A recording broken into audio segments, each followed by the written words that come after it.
In 1952, a woman named Dorothy could have her mother-in-law walk through the front door unannounced at 8 in the morning and not flinch. Her face was done. Her hair was set. Her hands were soft. She didn't have a 10-step skincare routine, the beauty subscription box, or a single tutorial saved on her phone. She had 20 minutes and knowledge that was passed to her the way recipes were passed, quietly, in a warm kitchen by a woman who learned it from her own mother. That knowledge built something no shelf can sell, and has been almost completely erased. Before we begin, drop a comment right now and tell me which province you are watching from. I want to know where you are sitting tonight.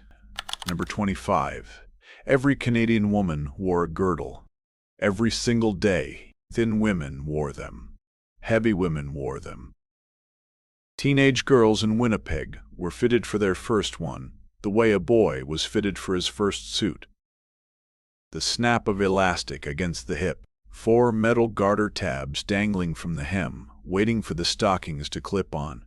A 2-way stretch girdle sold at Eaton's for $3.50. It came folded in a slim cardboard box that felt completely innocent, until you tried to put it on.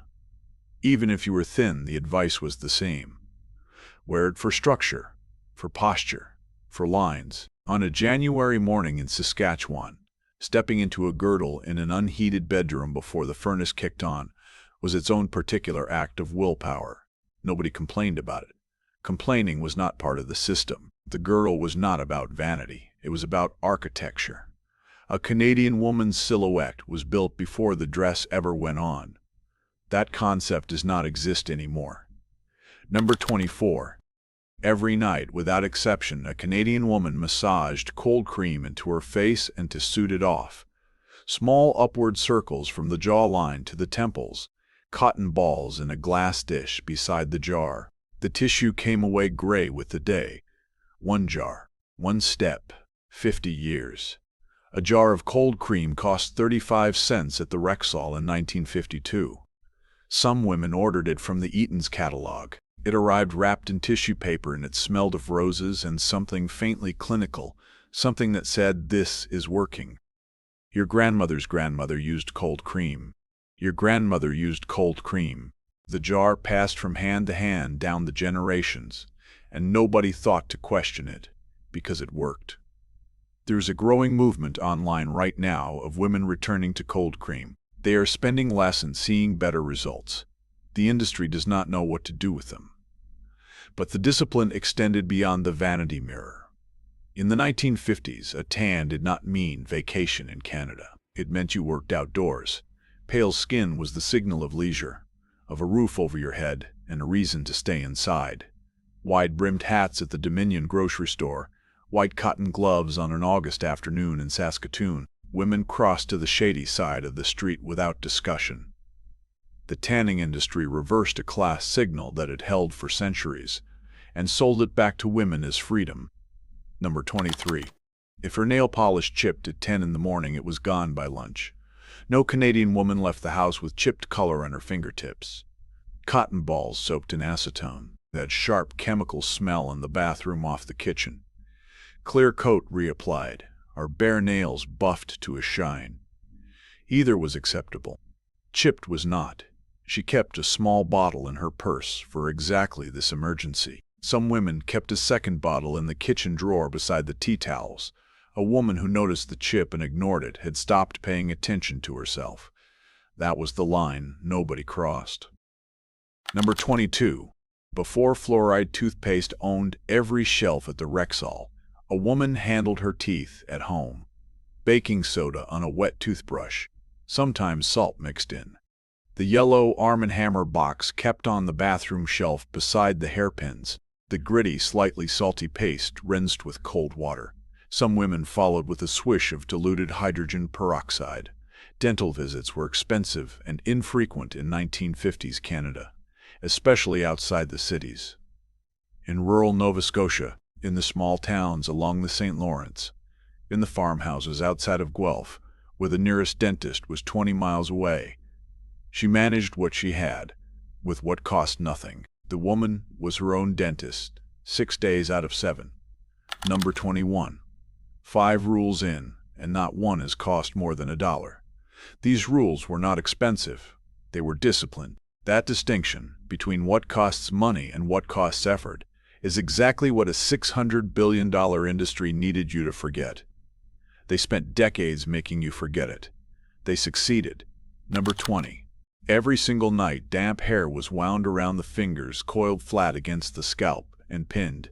Bobby pins. Setting gel from a green glass jar. A silk scarf tied over the whole arrangement. The soft click of metal pins on the edge of the porcelain sink. Come morning, hair that held its shape for a week. No heat, no cord, no plug. In the days before widespread central heating, a woman in a prairie farmhouse set her hair by the kitchen stove and let it dry in the warmth before wrapping it and going to bed. She did not complain about the inconvenience. She got better curls than her granddaughter gets with a full shelf of hot tools. The average Canadian woman now spends over $200 a year on heat styling tools alone. Her grandmother spent $2 a year on bobby pins and got better results. Number 19. Every Canadian woman had what they called a 5-minute face. 3 products: pressed powder, lipstick, eyebrow pencil. The doorbell rang. A neighbor showed up unannounced at the back door in the middle of the afternoon, the way neighbors did in 1950s Canada. Without warning or apology, the school called. Pressed powder from the compact. 1 swipe of lipstick in the hall mirror. 2 quick strokes of pencil above the brows. Done, not glamour. Just the clear line between private and public.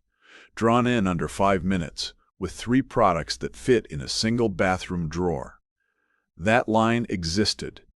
It was firm, and every Canadian woman of that era knew exactly which side of it she was standing on.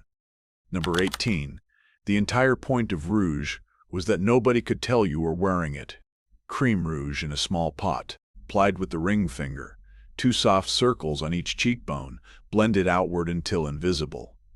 The goal was a flush so natural, it looked like she had just come in from a January walk in -15. In Canada, that was not a difficult thing to fake. Most women looked like that half the year anyway. If anyone could tell she was wearing rouge, she had applied too much. A woman who looked made up had failed. The less visible the skill, the greater the skill. That rule applied to everything. Number 17. White gloves were required for church, for shopping, for luncheons at the church hall in Truro or the hotel dining room in downtown Calgary, and they had to be spotless. Washed by hand in ivory soap, dried flat on a clean towel, ironed lightly with the tip of the iron. If they showed gray at the fingertips, they stayed home. A pair cost 75 cents at Woolworths. A woman's gloves told people how seriously she took herself. That was understood without being said. But all the gloves in the world did not matter if her eyebrows were wild. Tweezed, brushed, and shaped every Saturday night at the vanity. A magnifying mirror. Cold cream rubbed over the brow bone to calm the sting after. Thin arches following the natural bone line. A daughter watching from the doorway, memorizing every move. Nobody called it grooming. It was just what you did, the same way you swept the kitchen floor. Number 16. Notice something.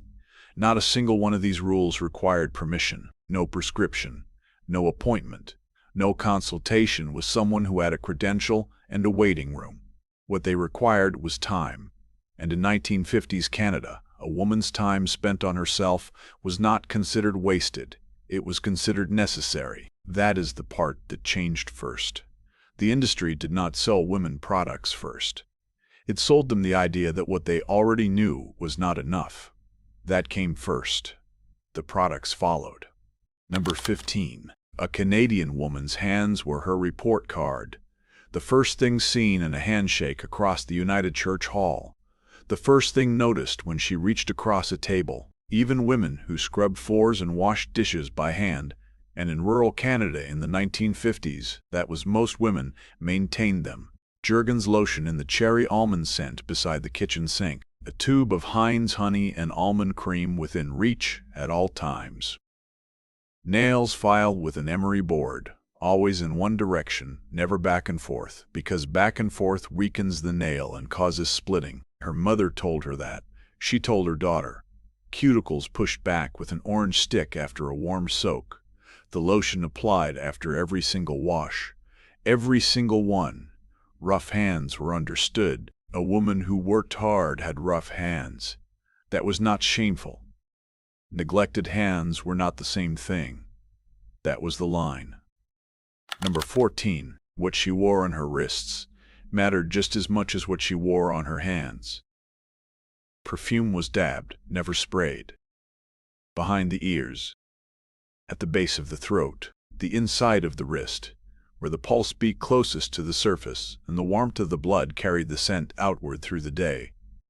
Evening in Paris, in its cobalt blue bottle, available at the Owl Drug or the Rexall for 25 cents, tucked under Christmas trees from Vancouver to Halifax. The cobalt bottle was small enough to fit in a coat pocket. Some women kept it there all winter, the scent of violets and bergamot filling a bathroom in small-town Ontario at 6 in the morning, while outside the window the snow was still coming down. A Canadian woman's perfume arrived before she did, and lingered after she left. That is not an accident. That is presence, designed and deployed from a bottle that cost $0.25. Number 13. Whatever went on the face went on the neck. Cold cream, lotion, rose water from a glass bottle on the vanity shelf. From the collarbone to the jawline, upward strokes only. Never dragged down. Some women slept with a thin layer of Vaseline on the throat. It cost 40 cents a tin and lasted 3 months. The neck was where age showed first, and every Canadian woman from Halifax to Victoria knew it.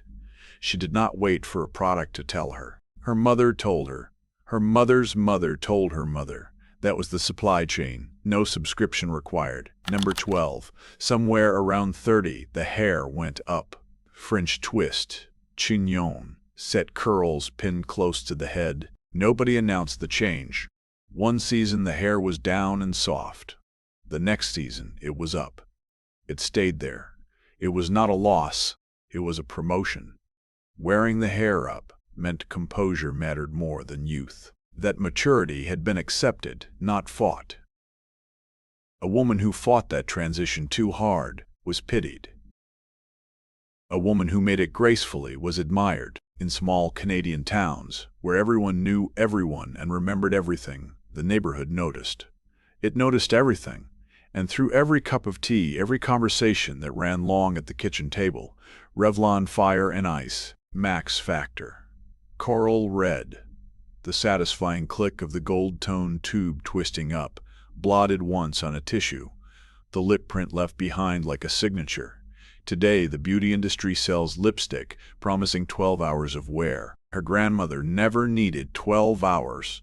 She carried the tube in her purse. The reapplication was not a failure. It was a ritual. Number 11. A jar of cold cream.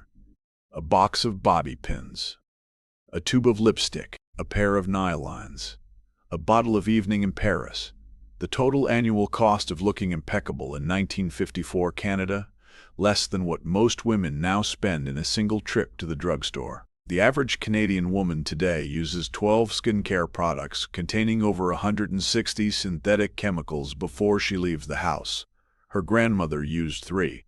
Her skin looked better at 70. The difference was never money. It was knowledge, passed hand to hand, mother to daughter, in kitchens and bathrooms across this country. And the passing stopped, not because the knowledge stopped working, because someone figured out you could sell ignorance at a profit. Number 10. Everything matched. Brown shoes meant a brown bag. Not close. Not almost. Exact. A black belt meant black shoes. The scarf picked up a color in the dress. The hat echoed the gloves. A Canadian woman stood in her bedroom, holding a shoe against a handbag under the overhead light before stepping out into a February morning. Mismatched accessories were not a fashion choice. They were carelessness. The coordination said one thing without a word. I am paying attention to every detail, including the ones you think you would not notice. And the details did not stop at accessories. She ironed everything: the dress, the slip underneath, the handkerchief folded into the pocket of her handbag. Even the bed linens were pressed before they went back on the mattress. The ironing board stood open in the kitchen 3 days a week, like a piece of furniture that had earned its place. A sprinkle bottle filled with water. The hiss of steam against cotton. The sharp crease pressed down the sleeve of a Sunday blouse. On a prairie farm in the 1950s, a woman ironed in the kitchen because it was the warmest room in the house, and she was standing there anyway. She did not think of it as a burden. It was simply part of the day. Like making bread. Like sweeping the step. Wrinkles were not a minor offense. They were a statement that you had stopped caring about the space between yourself and the world. A woman who left the house in something wrinkled had not run out of time. She had run out of standards. That was the judgment.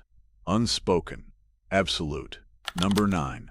Shoes told the same story. A Canadian woman did not wear scuffed shoes out of the house any more than she wore a wrinkled dress, every pair wiped down after wearing, the good shoes stored with tissue paper inside to hold the shape. Leather polished on Saturday night, along with everything else that needed attention before the week began again.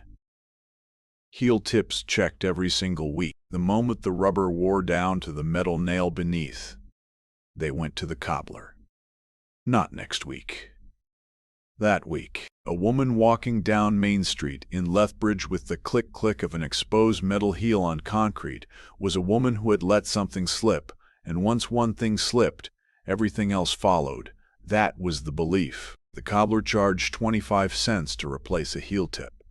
The woman who skipped that quarter was not saving money. She was losing something she could not buy back. Respect does not announce when it leaves. It just stops showing up, and by the time you notice it is gone, everyone around you noticed first. Number 8. Posture was not something a 1950s Canadian woman happened to have. It was something she was taught, drilled, and corrected until it became muscle memory. Mothers corrected it at the dinner table with a single look. No words needed. Every daughter in Canada knew that look. Shoulders mac. Stomach in. Chin level. Weight even on both feet. A woman with bad posture was a woman who had stopped trying. In a country where the winters were long and the cold pressed down on everything, where a woman could spend 6 months barely leaving the house, the discipline of holding yourself upright was not a small thing. It was a daily act of refusal. Everyone could see it. Nobody had to say it. Number 7. 8 hours of sleep was not a luxury. It was a prescription. Beauty sleep was spoken without irony and followed without argument. Cold cream applied, pin curls set, a glass of water on the nightstand, the pillow covered with a satin pillowcase, not for comfort but for the hair.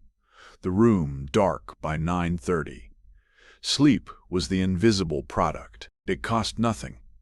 It required only the discipline to turn out the light, and it worked better than anything sold in a jar. Today, the average Canadian adult sleeps 6.5 hours. In 1955, it was over 8. The most expensive serum in the world cannot replace those missing 90 minutes. Every dermatologist knows it. No company will say it out loud, because there is no money in telling you to go to bed. Of all the rules kept in silence, none was guarded more carefully than this one. A Canadian woman in the 1950s might color her hair. She would never, under any circumstance, admit it. The hairdresser at the beauty parlor on Main Street was sworn to secrecy the way a priest is sworn to the confessional. The box went straight into the trash before anyone came home. Buried under the kitchen scraps. Never left on the counter. The Greyroods managed with military precision. Time to the Saturday appointment. Never allowed to show for more than a few days. The secret was not vanity. It was strategy, and the whole system ran on trust between a woman and the one person who knew the truth. Number 6. Stockings were mandatory. A Canadian woman did not leave the house with bare legs. Not to church, not to the Dominion grocery store on a Tuesday morning, not to pick up the children from school in March with the slush still on the roads, fully fashioned nylons, seams up the back. checked in a hand mirror before walking out the door into whatever weather Canada had decided to deliver that morning. And Canada always decided something. During the war, when nylons disappeared from every store shelf from Vancouver to Halifax, Canadian women painted seams on bare legs with eyebrow pencil rather than go without. That is how deep the rule went. It survived a world war. A bit of cold weather was nothing. 20 rules in, and a pattern emerges. These women were not following trends. They were holding a shared standard. Every rule was a sentence in a silent conversation between women, from Newfoundland to British Columbia, that said without a single word, "I am holding the line. I see you holding it too." That mutual recognition is what no company could replicate or sell, so it was dismantled instead. Number 5. The silhouette of a 1950s Canadian woman was not created by the dress, it was built underneath. A bra, a girdle, a full slip, and stockings. 4 layers of structure before the visible garment ever went on. The full nylon slip that prevented the dress from clinging or riding, each layer doing a specific job that no other layer could do. The dress was the last thing she put on, and it was the least important piece in the system. What held everything together was invisible. That is a metaphor worth sitting with. Number 4. A Canadian woman never discussed what any of it cost. A husband did not ask. A neighbor did not inquire. The hairdresser was paid in cash at the end of the Saturday appointment. The Eaton's bag disappeared into the back of the closet before anyone got home. No receipts left on the kitchen counter. No conversations about the price of a permanent wave or a new bottle of Evening in Paris. The work was meant to be unseen. The cost was meant to be unspoken. The result was meant to look effortless. That is not deception. That is craftsmanship. Number 3. Makeup was never applied in public. Applying lipstick at the restaurant table was vulgar. Pottering the nose in front of men was improper.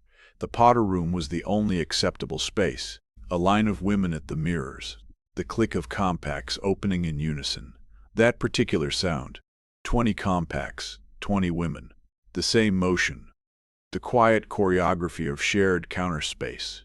A press of powder, a swipe of color. Everything returned to the handbag. 5 seconds. The door opened. She returned to the table composed. The world saw the finished woman, never the process. And there was something else in that powder room, a solidarity that cannot be replicated. Women who had never met, adjusted each other's collars, mentioned a smudge at the corner of the mouth, offered a pin from their own handbag without being asked. That room was the last truly shared space Canadian women had. No competition, no judgment, no performance for anyone watching. Just the quiet work of putting yourself together, done side by side with strangers who understood exactly what it took, because they were doing it too.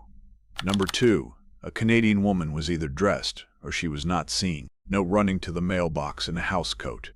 No answering the door without her face on. No crossing the front yard in pin curls. Not in any province. Not in any season. The threshold of the front door was a border. On one side, cold cream and pin curls and house slippers, and the business of being a private person. On the other, lipstick and stockings and posture and the business of being a public one. The two worlds never met. Even when no one was watching, the rule held.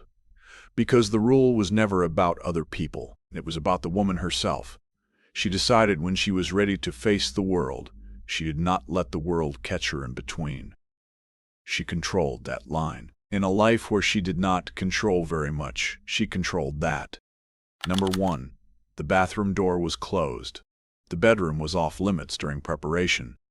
A husband saw the finished woman, never the becoming. The click of the lock, the vanity light switching on, the quiet sounds of jars opening and closing, of cotton against skin, of the compact clicking shut.